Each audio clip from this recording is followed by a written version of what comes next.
So here are the guidelines. Make sure you identify the central idea. What is the central idea message that the author is trying to say? We have to use one writing strategy, either literally element or literally technique. What kind of, you can use characterization, conflict, setting, imagery, whatever you want.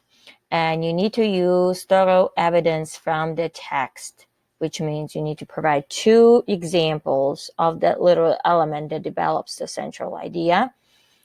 Make sure you maintain a formal style and that you follow the conventions of standard written English. In other words, write grammatically correct. Okay? So I'm going to read the text and I'm going to annotate it and analyze it. And then in my next video, I'm going to do the part 3 with you. Okay.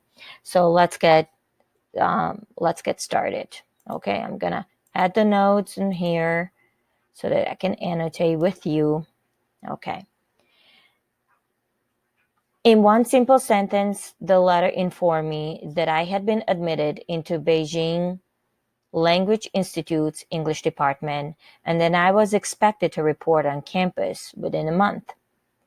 I ran home as fast as I could. Mom, Dad, and the whole family were at hand to congratulate me. We studied the letter and the information they had sent about the department and the college. The picture of the college was a treasure. My dream had come true. I would be off to Beijing to study English. I would be the first one in the history of Yellowstone High, Yellowstone in China, to do so. Now I had a future, a bright one.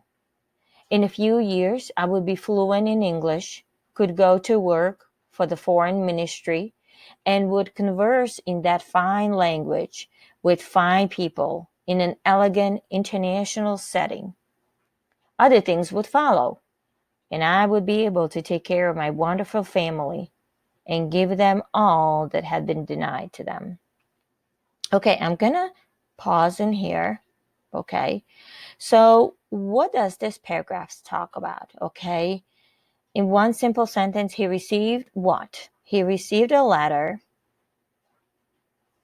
that informed him that he had been accepted to where? To Beijing Language Institute English Department. What is he going to do there? He's going to study English. Okay, he's going to study English. And when he was accepted to a college like this, he was very excited. And how do I know? Because it says here that I ran home as fast as I could. Why? Because he wanted to share the happiness with his family. Okay, he was very excited. Excited to share the good news. The good news with his family or her. Okay. And they look at the letter, they look at everything, what they send them, and he was already projecting. First of all, I'll be the first one from my high school, Yellowstone in China, that has been accepted to a prestigious college. Okay. And he's already looking very far away, a future that's going to be the bright one, very good future. That in a few years, what he's going to do, he's going to be fluent in English, okay? Then he will be able to get a job in a foreign ministry, in other words, for the government. He will be able to converse or speak. He will be able to speak in that language, in English, and that means he's going to get a good job and he will be able to take care of his family. And everything what they could not afford to buy or do, now they will be able to do it. Okay? So he is excited because the future is going to be bright. Okay? Though I had never set foot outside my county, and Putian was the largest city I had ever been to, my mind had wings, and I had traveled far, and it had traveled far away. Okay, I'm gonna just stop it right here because this is so important right here. The narrator says that he has not set foot. In other words, he has not traveled. He doesn't travel much. Okay, I'm inferring that it's because he doesn't have money. The family doesn't have money for traveling. And probably the closest largest city that he had been to was Putian. I'm assuming that will be like people who live in Utica, and the closest largest city they've been to was Syracuse. Okay. But he says, my mind had wings. In other words, my mind traveled, and the mind, had traveled far away. In other words, I want to travel. Okay. He wants to travel. Okay. He wants to travel. And his mind is already thinking far ahead in the future. Okay. His mind is thinking, I'm sorry, I'm gonna erase this. His mind is thinking far in the future. Okay. It's a good thing. We need to have a short-term plans, and we need to have a long-term plans. Short-term plans, how in the world am I going to pass regions and be able to graduate? And long-term plans, what am I going to do with my life? How am I going to support myself? Okay. Finally, 2 days before I was about to leave, his letter came. It was a moment of great happiness for all of us. Mom and Dad, who were hardened by many years of suffering and deprivation, rarely revealed their emotions. But now I saw Dad collapsed in a chair, bury his face in his shaking hands, and weep. Mom sat down also and let loose a torrent. Everyone was sniffling.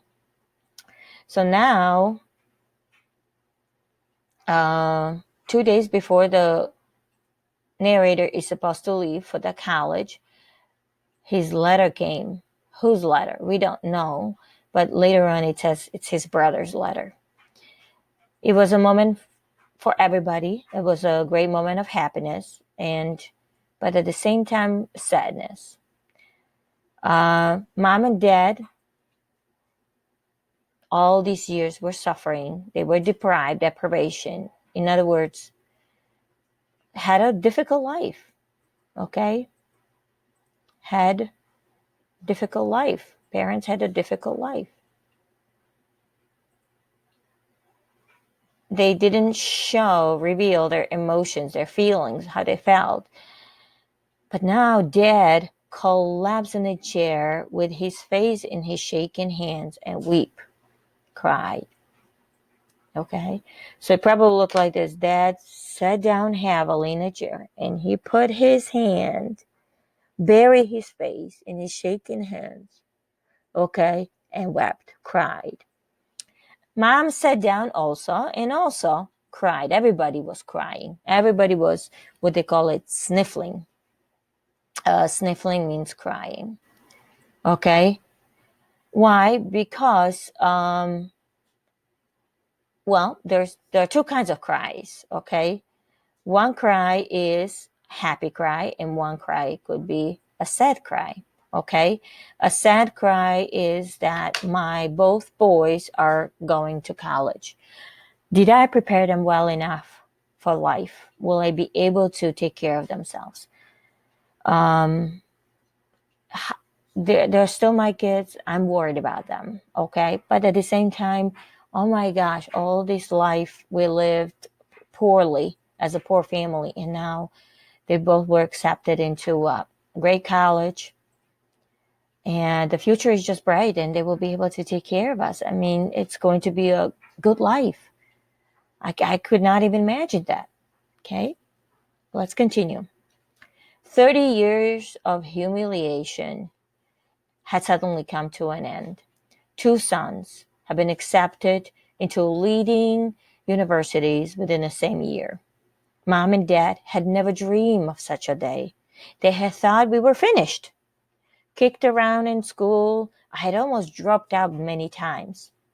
Jin had been forced to quit school at the age of 12 to become a farmer, with nothing to look forward to but blisters on his tender hands, being spit upon by the old farmers, and back-breaking work that had taken away 10 prime years of his life.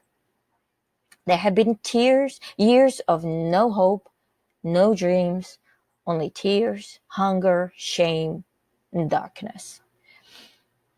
So for the last 30 years, the narrator says, for the last 30 years, all they had was humiliation. What is humiliation?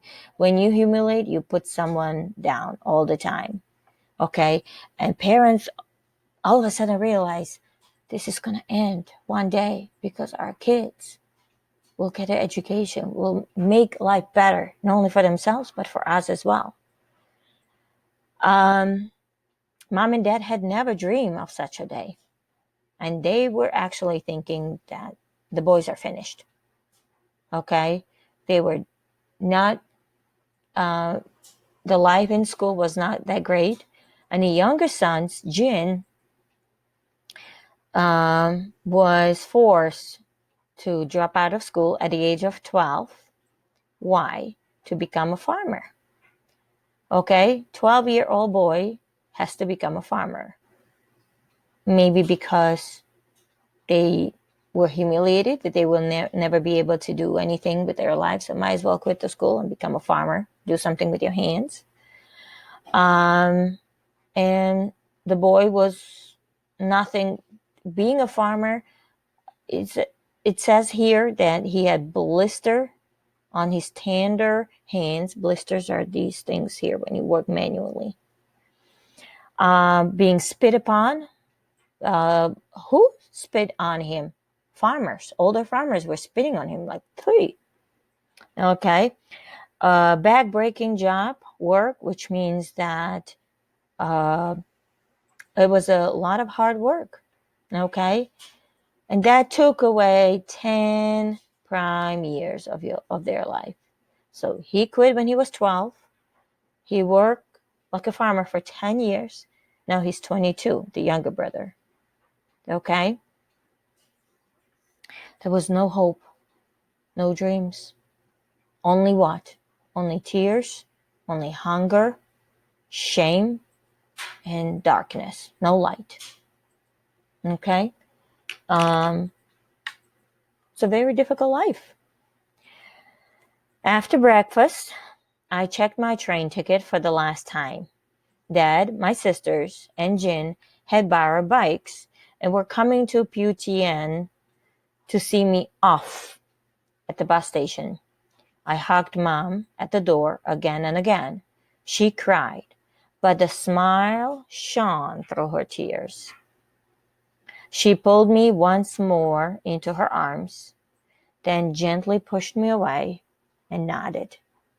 Only at that moment, as I looked at her, did I realize that she was the most beautiful woman in the whole world, and that I was going to miss her when I was thousands of miles away in Beijing. Mom cried, but it was what? The smile shone through her tears. Those were happy tears. We're talking about a happy tears here. Okay? And how far is she going to be? The narrator, how far is he going to be? Thousands of miles in Beijing. 1,000 miles away. That's a long distance. Okay? Now I understand why the parents were crying. They're not going to see him very often. And who knows if he is going to ever come back. But they know that their life will be better. Together, Jean and I threw a heavy wooden trunk into an overloaded luggage rack on top of a shaky, dusty bus. Then we squeezed into a crowded seat that was marked for 4 people, but actually had 6 occupying it. My sisters came up to the bus and hugged me tearfully. Then Dad climbed up the steps. He stumbled, and I sprang out of my seat to meet him. He was a big man and gave me a bear hug. What kind of a bear hug? Like a bear, like a manly, big hug. Big, manly, okay, hug. I was surrounded once more by the same warmth I used to feel as a small kid hiding under his padded cotton overcoat.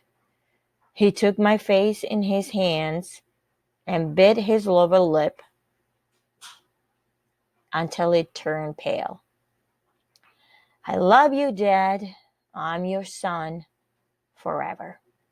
So that's the end of the text. And in my next video, we're going to start doing part 3 essay.